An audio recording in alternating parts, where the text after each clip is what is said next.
Jordan, when did you kind of make your way back into reps training? How long did you be back for? Me and the rest of the Wallabies boys, we returned in before Christmas, so we got a 3-week block in there, which was good. We got to get around the boys, and no, it was good hit. Was the best thing for you, I was just having a sneaky look at your social media, like straight after the World Cup. There's not much there. Yeah. Straight after the Cup campaign, you Yeah. headed off on a kind of some downtime in Switzerland. Was that the best thing for your head to kind of move on and have some downtime before you came back? I enjoyed a little holiday with a couple of the boys and their partners, and we sort of just tried to get away from the game and obviously watch the rest of the tournament. Had that sting there, but just get away from it all and just sort of start getting some downtime before we focus on back here in the Reds. Did you have to actively, I mean there was so much press back home, at least in Australia, about Australia's campaign over there. Did you have to actively kind of block that all out so you didn't get weighed down with it too much? It's pretty easy when you're over in Italy and Switzerland, so you don't see much of it. Obviously don't follow too much of it online. But it was I didn't see a lot of it, but I heard about it. But it was good just being away, being with mates, and just enjoying outside of footy stuff. How motivated are you now for a really solid campaign for the Reds and to put that all behind you now? Yeah, I think that's the main thing the boys took out of that tournament is that feeling of failure. So well, not failure, but learning from that and coming back here, wanting to bring that winning environment and just making sure we can do all our wrongs right. So bring that back here and do what we can best for this team and focus on the Reds and trying to win something here. And you're still so young, like only 23, and you've got 2 World Cups under your belt. Are you seen as like a real leader here, or do you think people expect you to bring leadership qualities? I don't know what I'm seen as. You could ask the boys that, but I like to think now I'm probably coming into that experience where I can add in things here and there and bring my experience in to where there's new boys like you said. There's 05, 06 guys coming through now, so it's it's about time to start leading them around and lending a hand where you can and helping them out. And what about life under Les? Are you enjoying him being in here, and what's he said to you? I'm enjoying it. Like Chock said, he's cool, calm, and collected, and he loves the game, and I really like the way he thinks about the game. Loves that running rugby and creating space and attack focus. But he's been really good. And he's super. It seems like nearly every time I've interviewed him, like he talks a lot about his real passion for grassroots footy and really helping that flourish in Queensland. How did you see kind of grassroots footy at the moment? No, it's been good. He's been getting club system coaches in and getting those guys in to come look at our systems and contrast that with their systems. Just keeping everyone involved, and I think he's been really good at that. Involving the grassroots rugby and making sure the boys as well are staying in touch and keeping it all one in Queensland, which is awesome. And just one more from me. You've been known so much for your speed over your young career so far. You're only 23, but are you getting faster or is it maintaining, or what can we expect? I've just come back in, but I like to think I'm getting faster, getting stronger. We got a good S&C program here, so Marshy, Sam, they're leading the boys well in that space and looking after us. So there's a few jokes going around, but the boys like to think they're getting faster and stronger. So what are the jokes going around? Oh no, just with the boys' speed and that. A few young boys, they're pretty quick, and got Jock as well. All bugger now, so he's holding on to that speed as well and gaining, and we're always coming up with new new things in the gym and feel that we can do to help our bodies. So yeah. Jordy, what was your overall... The spider there, sorry. You okay? Jesus. So during the World Cup, what did you learn out of the campaign in terms of good and bad, and how teams have to pull together, and what were some of the things you learned out of the World Cup? Oh, there was plenty of learnings, I guess. There's a lot there. I think the main thing was, how quickly we could, get over those losses and move on to those next games. In the end, it's about what you do next, I guess. So us as a group, moving forward, leaving that campaign was, make sure you guys do your best at your next environment and focus on those roles there. Because, obviously you don't want to repeat what's happened at the Cup, and you want to start the next venture on a strong foot. So. What was your immediate emotion after the match against Wales didn't go Australia's way? A few boys, tearing up. It was, it's a pretty hard one to walk off the pitch from. You got family in the stands and people that come across, Aussies that come across the world, come watch you guys, and obviously you don't get the job done and pretty much write your history there.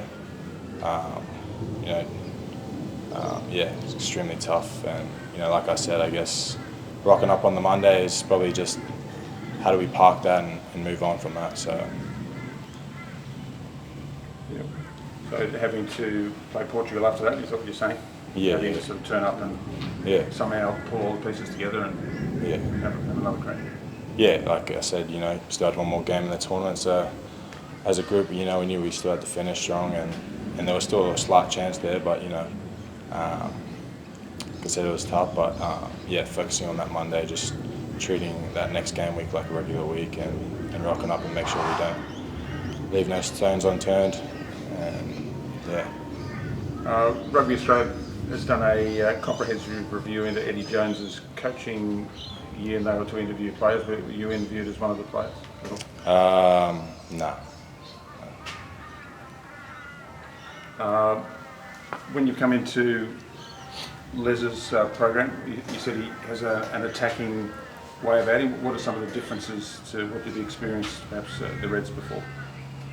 I think it's, he shares a lot of similar qualities as to our previous environment, but he also, brings that flair. Like I said, he's, cool, calm and collected. So he loves when the boys play and, try to create things and he's always just, trying to lift the boys up, which I think is great. What if you? A lot of players didn't have too much knowledge of Les's history. What have they found out? People have been curious about his background with the North Sydney Bears, his background with the Waratahs, his background with Ireland. Have people sought to find out a bit about him? I think a few of the lads has. I haven't done too much digging myself, but I've heard plenty in that league space and what he's done there. So he's obviously an experienced campaigner, so he's done it all, and I think he's great for the environment here and bringing all that in, and the boys just soaking it up. First game, you talk about games you play in New South Wales in the first game, but also in the trial. How important is that as a marker for the season to play well against the Waratahs straight away?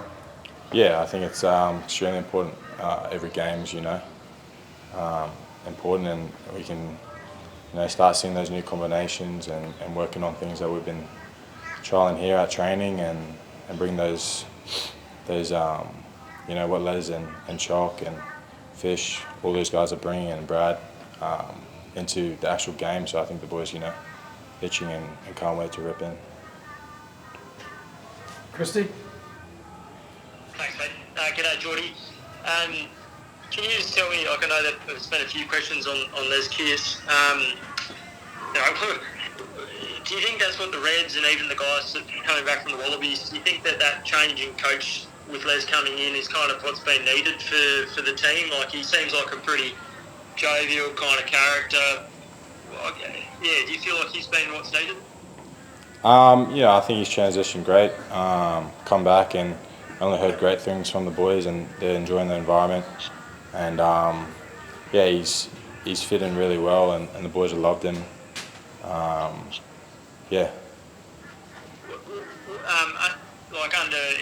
For Australia and Queensland, you kind of been shuffled all over the place.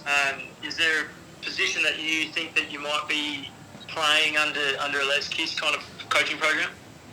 Not at this stage. I think at the moment we're just we're playing a system where everyone's everywhere. There's a lot of running going on at the moment, which I think is great. We've got ability with all our players in our back line just to be able to move all across the park. So I think that's the main thing. Just boys have been really working on their fitness, trying to move across the park and play that way that Les wants to play, that open style of footy, which has been awesome. And you played predominantly at outside centre during the World Cup. Is that a position that you'd be comfortable going in once again? Yeah, I think I'd be comfortable there or wherever Les sees fit. I think it's at the end of the day he wants to get whoever's best on the park just out there on the field, and I think that's great because we've got a lot of players that can cover a lot of different positions, and I think it's great. Yeah. And this time last year, you guys were at a Wallabies camp, not too far away from Ballymore. Is it a bit weird that there's no national coach at the moment?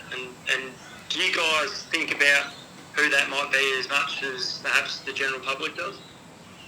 To be honest with myself, I haven't really thought about too much. I think it's a little bit, refreshing, not thinking about that environment this stage in the year. We can just focus on the Reds and the campaign coming with the Super Rugby season. We can focus on the group here and doing what's best for that environment here and learning. Obviously, it's new coaches as well, so it gives us a bit extra time to spend with the group and really nail down the details of what we want to do. And kind of playing consistently as well as winning consistently hasn't kind of eluded the entire Australian rugby landscape. Like just from a Queensland perspective, what you guys can do, how important and how beneficial do you think it would be to be able to win constantly from a Super Rugby perspective, particularly kind of heading into internationals? Do you feel like you'd be more confident as a playing group if there were some more wins on the board from a Super perspective? Oh yeah, 100%. I think you see, in the past, Super Rugby always can reflect that international level. You got guys, teams playing well in their conferences and doing well. I think it obviously reflects well for that international stage. But I think not only international, but like the guy said before, down to grassroots, it reflects positive across all that Queensland rugby landscape, and people see us winning, they want to get amongst it and fight through those club scenes and down to the grassroots.